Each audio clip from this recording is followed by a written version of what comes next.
자, 우리 지난 시간에 공부했던 내용 확인해보고 본 수업 시작하겠습니다. 세포호흡은 세포에서 무엇을 이용해 영양소를 분해함으로써 생명활동에 필요한 에너지를, 여기는 에너지죠. 에너지를 얻는다. 자, 세포호흡에서 무엇을 이용해요? 산소를 이용해서 영양소를 분해하죠. 자, 소화계, 그 다음에 순환계, 호흡계, 배설계는 우리 몸에서 유기적으로 작용한다. 따라서 어느 하나라도 이상이 생기면 생명활동을 유지할 수 없게 된다. 자, 이번 시간에는 지난 시간에 배웠던 내용들을 역할놀이를 통해서 해보는 시간이에요. 자, 소화, 순환, 호흡, 배설의 관계를 역할놀이로 표현하기. 소화, 순환, 호흡, 배설의 관계를 역할놀이를 통해 표현할 수 있다. 자, 준비물 보실게요. 소화계, 순환계, 호흡계, 배설계, 조직세포가 자, 각각 적힌 종이를 준비하고요.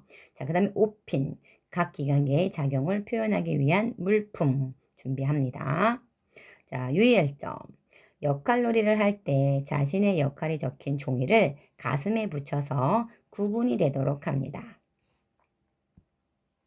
자, 어떤 과정을 통해서 일어나는지 볼게요. 자, 5명이 한 모둠을 이루어 소화계, 순환계, 호흡계, 배설계, 조직세포로 각각 역할을 나눕니다. 자, 역할놀이에서 기관계와 조직세포의 역할을 어떤 방식으로 표현할지 창의적으로 구상하여 생각을 해보는 거예요. 자, 어떻게 할 건지. 자, 그래서 예를 들어서 한번 보실까요? 자, 소화계, 순환계, 호흡계, 배설계, 조직세포 역할을 자, 5명이 모두가 끈으로 가깝게 연결된 상태에서 동그랗게 모여서 앉은 후 물품을 굴리거나 가볍게 던지는 방식으로 서로 물품을 주고받을 수도 있고요. 또 두 번째 보시면 소화계, 순환계, 호흡계, 배설계, 조직세포 역할을 하는 5명 모두가 나란히 서 있고 각 상황마다 관련된 기관계 역할을 하는 학생들이 한 발씩 앞으로 나와서 물품을 직접 주고 받는다. 뭐 이런 식으로 해서 여러분들이 어떻게 물건을 주고 받을 것인지 좀 창의적으로 한번 생각을 해볼 수 있는 시간을 가져볼게요. 자, 세 번째, 교과서 183쪽에 제시된 기관계와 조직세포의 작용을 참고해서 역할놀이에서 각 기관계의 작용을 표현할 방법과 필요한 물품을 정해봅시다. 네 번째, 물품을 모두 준비한 후 역할놀이를 연습해보자. 모둠별로 기관계의 유기적 작용을 어떤 방식으로 표현했는지 간단히 설명한 후 역할놀이를 발표해보자. 그래서 여러분들이 이 시간에 어떻게 우리가 물건을 주고 받을 것인지 정하고 그거를 연습한 다음에 선생님이 발표를 시킬 거예요. 그러면 발표를 할 수 있도록 연습을 해보세요. 자, 결과 및 정리 보실게요. 자, 과정 3에서 정한 기관계와 조직세포의 작용을 표현한 방법과 필요한 물품을 써보자. 여러분들이 토의한 결과를 여기다가 작성하시면 됩니다. 자, 소화계를 보시면 기관계와 조직세포의 작용을 표현한 방법. 자, 순환계 역할을 하는 친구가 지나갈 때 영양소 받아 라고 말하면서 과자 봉지를 준다. 그래서 필요한 물품은 과자 봉지 이런 식으로 쓰는 거예요. 자, 그러면 호흡계. 자, 호흡계에서는 어떤 표현 방법을 해야 되느냐. 일단 산소와 이산화탄소를 주고받아야 되잖아요. 그렇죠? 그래서 순환기 역할을 하는 친구가 지나갈 때 자, 산소를 부탁해 라고 말하면서 투명 플라스틱 통을 주는 거죠. 자, 순환기 역할을 하는 친구로부터 이제 검은색 플라스틱 통을 받아서 이산화탄소야 나가라 라고 말하면서 마개를 열고 막 흔드는 거예요. 그러면 이제 이산화탄소가 나가겠죠. 그런 식으로 표현을 할 수가 있고, 그럼 이때 필요한 물품은 빈 플라스틱 통, 검은 통 이런 것들 필요하겠죠. 자, 그 다음에 순환계. 자, 순환계는요, 다 연결되어 있잖아요. 역할이 굉장히 많죠. 자, 조직세포 역할을 하는 친구를 지나갈 때 내가 좋아하는 영양소와 산소야 라고 말하면서 과자 봉지와 투명 플라스틱을 통을 주는 거죠. 또 호흡기 역할을 하는 친구가 지나갈 때는 이산화탄소를 내보내줘 라고 말하면서 검은색 플라스틱 통을 주는 거죠.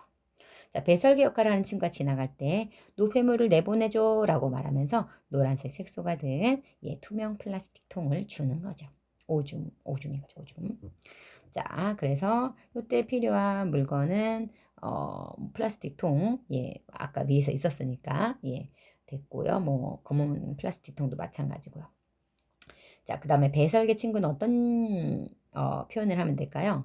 자, 순환계 역할을 하는 친구가 지나갈 때 친구로부터 자, 노란색 색소가 든 투명 플라스틱 통을 받아서 물을 채워서 흔든 후 오줌을 배설해 라고 말하며 플라스틱 통을 쓰레기통에 담는 거죠.